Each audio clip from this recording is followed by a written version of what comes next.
واقعہ کربلا اس سے ریلیٹڈ نہیں ہے کہ جی ان کے اوپر پانی بند ہو گیا، ان کے اوپر ظلم ہوا، کتنے بندے شہید ہوئے، یہ سیکنڈری چیز ہے. اصل چیز ہے کربلا ہوئی کیوں نبی علیہ السلام کی محنت کو 50 سال کے اندر اس لیول تک پہنچا دیا گیا کہ ہزاروں صحابہ زندہ ہیں اور نبی صلی اللہ علیہ وآلہ وسلم کی پوری اولاد ذبح کر دی جاتی ہے. ہم تو یہ کہہ نہیں رہے کہ کیسے ذبح کیا انہوں نے، آری چلائی تھی یا تلوار چلائی تھی، یہ تو واقعہ کربلا تو سب کو پتہ ہے، ان کی شہادت بھی سب کو پتہ ہے. جامعہ ترمذی میں حدیث ہے حسن و حسین جنتی نوجوانوں کے سردار ہیں اور ان کی والدہ جو ہے وہ جنتی عورتوں کی سردار ہیں. اور المستدل حاکم میں حدیث ہے حسن و حسین جنتی نوجوانوں کے سردار ہیں اور ان کے والد ان سے بھی بہتر ہیں. تو یہ تو ڈیفینٹ حدیثیں ہیں، یہ تاریخ تو نہیں ہے، نبی علیہ السلام کے فرامین ہیں.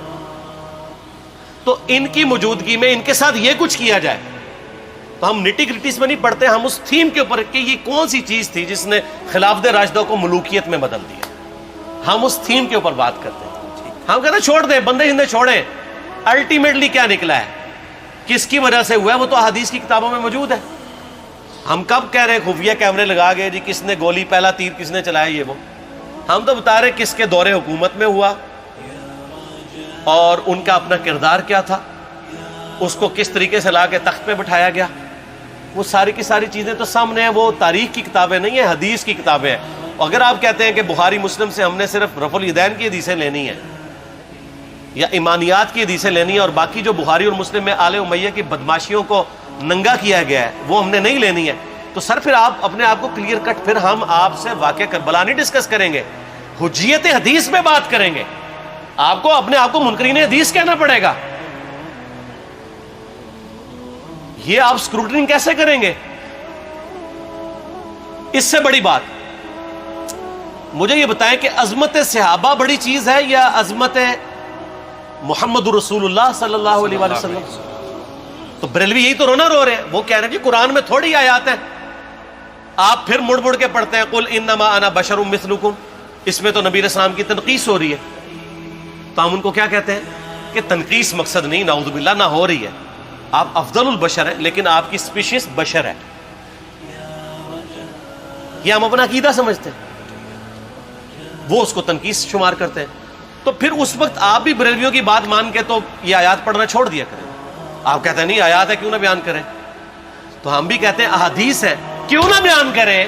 کہ صحیح بخاری میں حدیث ہے 2812 عمار کو ایک باغی جماعت قتل کرے گی، وہ جماعت دوزخ کی طرف بلا رہی ہوگی اور عمار ان کو اللہ اور جنت کی طرف بلا رہا ہوگا. اب اس کے نرغے میں جو آتا ہے وہ آئے، میں اپنے نبی سے ٹکر لے لوں آپ لوگوں کے منہ کا خیال رکھتے ہوئے کہ میں نبی علیہ السلام کو کہوں کہ آپ نے کیوں ایسی بات کر دی کہ مولا علی کے مخالفین کو آپ نے دوزخ کی طرف بلانے والی جماعت کہہ دیا. تو لیں آپ ٹکر، جائیں سیدھا دوزخ میں. اور تھوڑی جرت کریں، آپ یہ کہا کریں کہ اے اللہ، اپنے لیے کہا کریں کہ اللہ تعالیٰ آپ کا حشر یزید اور یزید کے آباء و اجداد کے ساتھ کرے اور اس کی اولاد کے ساتھ. ہم کہتے ہیں کہ اللہ تعالیٰ ہمارا حشر جو ہے وہ مولا حسن حسین، مولا علی علیہم السلام اجمعین اور اہل بیت کے ساتھ کرے، آمین. اور آپ میں تو اتنی جرت نہیں آپ یہ بات بھی کر سکیں کیونکہ ان کو پتہ ہے. تو نبی علیہ السلام کی احادیث کو بیان کرنے کو یہ سمجھتے ہیں کہ جی اس سے مصیبت کھڑی ہو جائے گی، تو اپنے آپ کو منکرین حدیث ڈکلیئر کریں. پھر حجیت حدیث کا مقدمہ ڈسکس ہوگا، پھر کربلا نہیں ڈسکس ہوگی. اور یہ ٹی وی پہ بھی آ کے مولوی بیٹھے ہوتے ہیں، سنیوں کے بھی شیعوں کے بھی، مڑ کے جی وہ یزید نے یہ کر دیا. وہ یزید نے کیا کیا ہے یار؟ وہ تو سسٹم کا نمائندہ بن کے آیا جو پیچھے سے خراب تھا. یزید کو لے کے بیٹھے ہیں، یزید یزید یزید یزید، بھائی پیچھے سے معاملہ خراب ہوا. اگر نہیں یقین آتا تو یہ بخاری مسلم کی میں نے آلموسٹ 200 سے زیادہ حدیث مین اسٹریم کی کتابوں سے اکثر بخاری مسلم سے جمع کیے، پڑھے. اور سر میں نے تو ان کو چیلنج دیا ہے، یہ حدیثیں پڑھ کے نا اپنے ممبروں سے صرف ان حدیثوں کی تشریح اپنی پبلک کے سامنے کر دیں. نہیں کر سکتے تو پھر لعنت کے مستحق تو ہو رہے ہیں حق چھپا کے، اور قیامت دن کے منہ پہ لگام ڈالیے. اور پھر مڑ کے کہتے ہیں نہیں جی وہ کچھ چیزیں خاص ہوتی ہیں وہ عوام الناس کے سامنے نہیں کرنی چاہیے. وہ صحابہ کرام بھی بعض اوقات ایسی باتیں پبلکلی نہیں کرتے تھے. میں نے اس کے اوپر بڑا ایک میرا کلپ ہے یوٹیوب پہ، مولا علی سے متعلق 5 جھوٹ، تو میں نے کافی ساری چیزیں اس میں ڈسکس کی ہیں. لیکن میں یہ کہتا ہوں کہ اللہ کے بندو، جو چیزیں نبی علیہ السلام نے منع کی ہیں بیان کرنے سے وہ تو ہم ڈسکس کر بھی نہیں رہے. میں نے آج تک آپ کو منافقین کے نام بتائے؟ آپ نے حذیفہ ابن یمان کو بتائے تھے نا آپ صلی اللہ علیہ وآلہ وسلم نے, صحیح بخاری میں آتا ہے. تو میں نے آپ کو بتایا, آپ رازدار رسول تھے, وہ ختم ہوگی بات. میں نے کبھی ڈسکس کی ہے؟ اگرچہ میں نے صحیح مسلم کی حدیث 7035 نمبر ڈسکس کی ہے کہ نبی علیہ السلام نے فرمایا میرے صحابہ میں 12 منافق ہیں, وہ کبھی بھی جنت میں داخل نہیں ہوں گے یہاں تک کہ سوئی کی ناکے سے اونٹ نہ گزر جائے, اور ان میں سے 8 ایسا ہے جس کی کمر پہ دوبیلا پھوڑا نکلے گا. میں نے آج تک آپ کو بتایا کہ کس کس کی کمر پہ دوبیلا پھوڑا نکلا اور اس کی موت اسی پھوڑے میں ہوئی ہے؟ بتایا؟ تو میں تو وہ چیزیں ڈسکس بھی نہیں کر رہا, میں وہ چیزیں ڈسکس کر رہا ہوں جو نبی علیہ السلام نے علامات النبوہ میں بتائی ہیں. یہ امام بخاری حدیث نبوت کی دلیل کے چیپٹر میں لے کے آئے ہیں, اور امام بہقی نے 3500 احادیث پر مشتمل ایک کتاب لکھی ہے دلائل النبوہ, کہ ہم نبی صلی اللہ علیہ وسلم کو نبی کیوں مانتے ہیں, اس کے اوپر. اور اس میں یہ ساری حدیثیں عمار بن یاسر کے قتل والی لے کے آئے ہیں بتانے کے لیے کہ دیکھیں ہمارے نبی علیہ السلام کی نبوت کی دلیل ہے کہ آپ نے اپنی وفات کے آلموسٹ 30 سال کے بعد ہونے والے واقعے کو پہلے ہی بتا دیا. یہ حدیثیں چھپانے والی نہیں, بیان کرنے والی ہیں, علامات النبوہ کی حدیثیں. آپ کہتے ہیں چھپائیں, اگر کوئی حدیث دنیا میں نہیں چھپائی جا سکتی نا تو علامات النبوہ والی حدیث ہے, کیونکہ وہ تو نبی صلی اللہ علیہ وسلم کی نبوت کو جسٹیفائی کرتی ہے. ورنہ میرا ایک معصومانہ سوال ہے کہ نبی صلی اللہ علیہ وسلم نے یہ باتیں کر کے ان کے زوم میں نعوذ باللہ امت کو مصیبت میں ڈال دیا. آپ نے خود ہی فرمایا کہ یہ ہوگا. کیوں فرمایا آپ نے؟ میں تو بیان کر کے مجرم ہوں, تو جس نے مجھے خبر دی ہے ان کے بارے میں آپ کا کیا خیال ہے؟ یہ مسند احمد کی حدیث یہ میں نے گھر بیٹھ کے بنائی ہے کہ میری بیوی کا کیا حال ہوگا جس پہ خوف کے کتے بھونکیں گے. تو سیدہ عائشہ سے مجھ سے زیادہ نبی علیہ السلام کو محبت تھی, لیکن آپ اللہ کے پیغمبر تھے, آپ نے اپنے گھر کی خبر بھی نہیں چھپائی, بتا دی کہ یہ ہوگا. اور اس سے بڑھ کے آپ صحیح بخاری میں دیکھیں عمار بن یاسر کا خطبہ ہے. میں نے یہ سارا, پریشان نہیں ہونا, یہ ریسرچ پیپر میں سارا کچھ موجود ہے, اور کوئی چیز بھی ایسی نہیں جو اس میں سکپ ہو. صحیح بخاری میں خطبہ ہے کہ عمار بن یاسر کو مولا علی نے بھیجا کوفے میں. کوفے والے نیوٹرل ہو گئے تھے کیونکہ بصرہ سے سیدہ عائشہ آ رہی تھیں, اور وہاں پہ انہوں نے کہا نہ ہم سیدہ عائشہ کا ساتھ دیں گے نہ مولا علی کا دیں گے. تو عمار بن یاسر کو تیار کرنے کے لیے, یعنی وہاں کے جو عوام تھی اس قتال کے لیے, مولا علی نے بھیجا. تو سیدنا عمار بن یاسر نے وہاں پہ کوفے کے منبر پہ خطبہ دیا. بخاری کے الفاظ ہیں, اوپر والی سیڑھی پہ عمار بن یاسر نے حسن ابن علی کو بٹھایا, حالانکہ حسن ابن علی سے 4 گنا بڑی عمر تھی عمار بن یاسر کی, 90 پلس ہو چکے ہوئے تھے, 3-4 گنا ان کی عمر تھی, لیکن اہل بیت کا احترام کیا. خود نچلی سیڑھی پہ بیٹھے. بخاری کے الفاظ ہیں کہ اے لوگو اللہ نے تمہیں آزمایا ہے, ایک طرف دنیا اور آخرت میں تمہارے نبی کی بیوی ہے سیدہ عائشہ, دنیا اور آخرت میں, یعنی عزت اپنی جگہ قائم. یہاں لوگ سمجھتے ہیں کسی کی غلطی آ گئی تو پتہ نہیں کیا ہو گیا, وہ یار اس کا مرتبہ اپنی جگہ ہے, غلطی اپنی جگہ ہے, پیغمبر نہیں ہے وہ. اور دوسری طرف علی ابن ابی طالب ہے. اللہ اب دیکھے گا تم عائشہ کی اطاعت کرتے ہو یا اللہ کی, علی کی نہیں اللہ کی. کیوں؟ یا ایھا الذین آمنوا اطیعوا اللہ واطیعوا الرسول واولی الامر منکم. ان کا اولو الامر مولا علی ہیں, ان کی اطاعت واجب ہے. یہ اللہ نے آزمایا ہے کہ اللہ کی اطاعت کرتے ہو یا عائشہ کی. اور آپ حیران ہوں گے, یہ حدیث امام بخاری حضرت عائشہ کی فضیلت والے چیپٹر میں لے کے آئے ہیں. اگر امام بخاری مشورہ کر لیتے نا ناسبیوں سے تو انہوں نے کہا تھا سر آخری صحیح رکھو, پچھلا رہن دو, بلکہ پچھلے والا رکھو آخری والا رہن دو, کہ عائشہ دنیا اور آخرت میں. وہ حدیث گھٹنے کا میں آپ کو طریقہ بتاتا ہوں, کاٹ چھانٹ کرنے کا. وہ آدھی حدیثیں لکھتے ہیں نا, آدھی حدیث ایسے لکھتے ہیں امام بخاری کہ سیدہ عمار ابن یاسر نے خطبے کے دوران فرمایا کہ سیدہ عائشہ دنیا اور آخرت میں تمہارے نبی کی بیوی ہے, بس.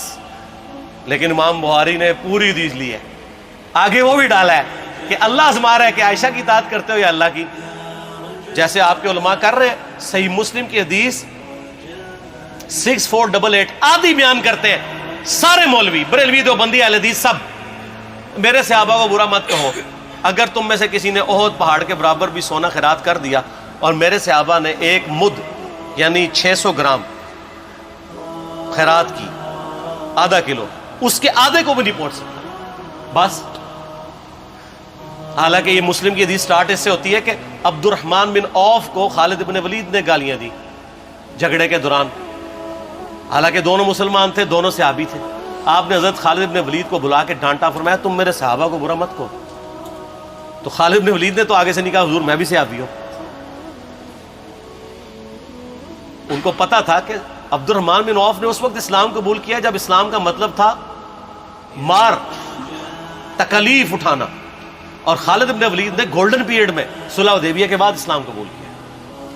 میں اب تم لوگ یہ کر رہے ہو، تم لوگ اگر احد پہاڑ کے برابر بھی سونا خیرات کر دو، یعنی صلح حدیبیہ کے بعد والے لوگ میرے ان کے برابر نہیں ہو سکتے۔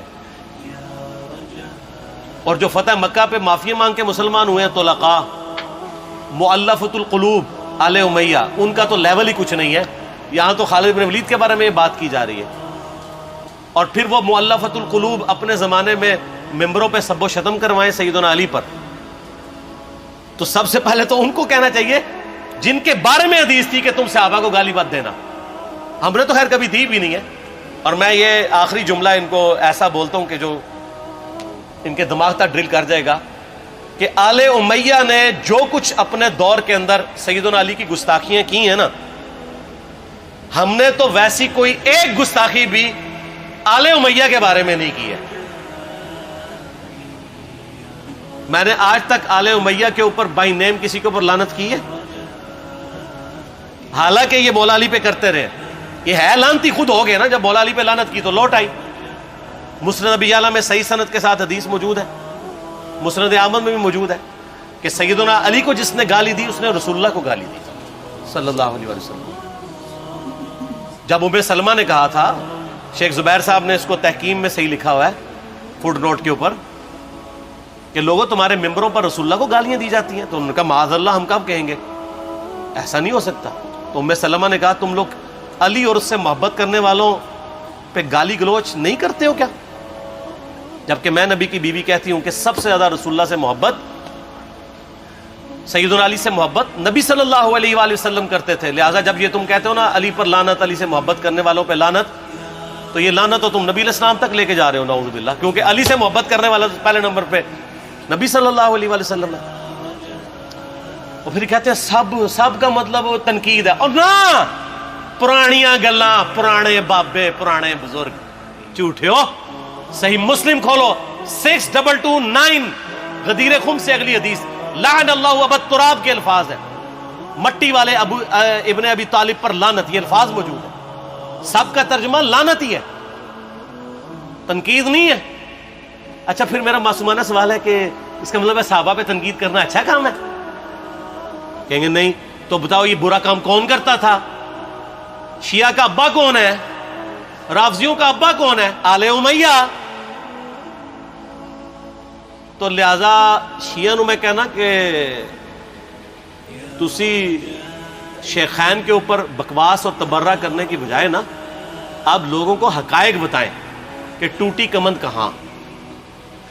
یہ سب مجرمین آل امیہ ہے، اور یہ آل امیہ اور بنو ہاشم کی لڑائیاں نبی علیہ السلام کی بعثت سے پہلے چل رہی تھی، صدیوں سے چل رہی تھی۔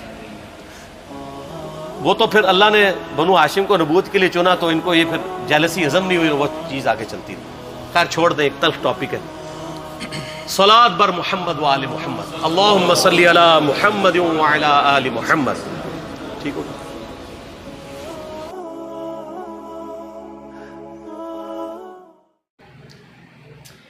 السلام علیکم ناظرین، اگر آپ کو ہماری ویڈیو اچھی لگے تو اس ویڈیو کو اپنے دوستوں تک ضرور شیئر کیجیے گا، کیونکہ یہ واقعہ کربلا کا ایک سینسٹیو ایشو ہے۔